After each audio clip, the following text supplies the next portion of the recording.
Guðrún Gjúkadóttir, synir hennar og dóttir. Atli húnakonungur bað Guðrúnar Gjúkadóttur ekkju Sigurðar Fafnisbanna og eignuðust þau 2 syni.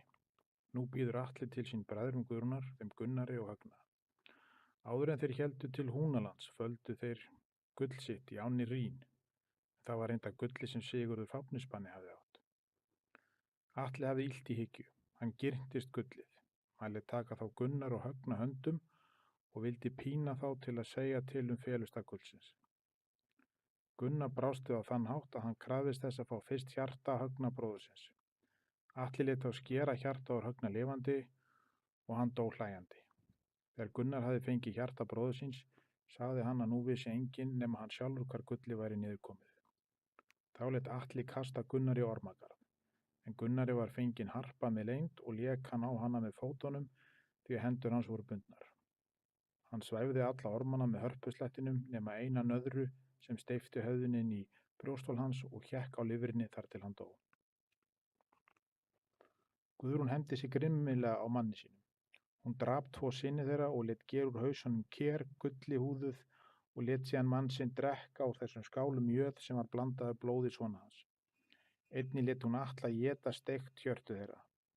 Eftir að hafa sagt honum þessi tíðindi setti hún eld í höllina og brunnu allir sem inni voru. Nú vildi Guðrún stytta sér aldur með því að drekka sér, en hana rak yfir fjörðinn og kom í land Jónakurs. Hann tók hana til sín og gekk að eiga hana og eignaðist með henni 3 syni, þá Sörla, Hamdi og Erp. Þar ólst einnig upp dóttur Guðrúnar, Svanhildur, sem hún hafði átt með Sigurði Fafnisbanna. Jörmun rekkur konungur frétti af Svanhildi og sendi son sinn Randver til að biðja hennar fyrir sína hönd. En Bikki, illgjarn maður, sagði þá að viturlega væri að Randver myndi eiga Svanhildi því þau væru bæði ung en Jörmun rekkur gamall. Þetta frétti Jörmun rekkur og lét hann þá leiða son sinn að gálga. Randver tók þá hauk sinn og plokkaði af honum fjarðirnar og lét senda föður sínum. Síðan var hann hengdur. En Jörmun rekkur skildi að fjaðralaus haukurinn táknaði hann sjálfan sem nú var gamall og sonalaus. Síðan lét hann hesta sína tróða Svanhildi undir þar sem hún sat og þvoði hár sitt. Guðrún eggjaði nú syni sína að hefna Svanhildar og gaf þeim sterkar brynju sem vopn bytu ekki. Hún sagði þeim að koma Jörmun rekki sofandi. Sörli og Hamdir skildu höggva af honum hendur og fætur en Erpur höfuðið. Á leiðinni spurðu þeir Sörli og Hamdir Erp hvaða lið hann ætlaði að veita þeim. Hann sagðist myndu veita þeim samskonar lið eins og hönd veitir fæti. Þá drápu þeir Erp í reiði sinni. Litlu síðar skrikaði Sörla fótur og hann studdi sig með hendinni. Þá mælti hann, veitti nú höndin fætinum.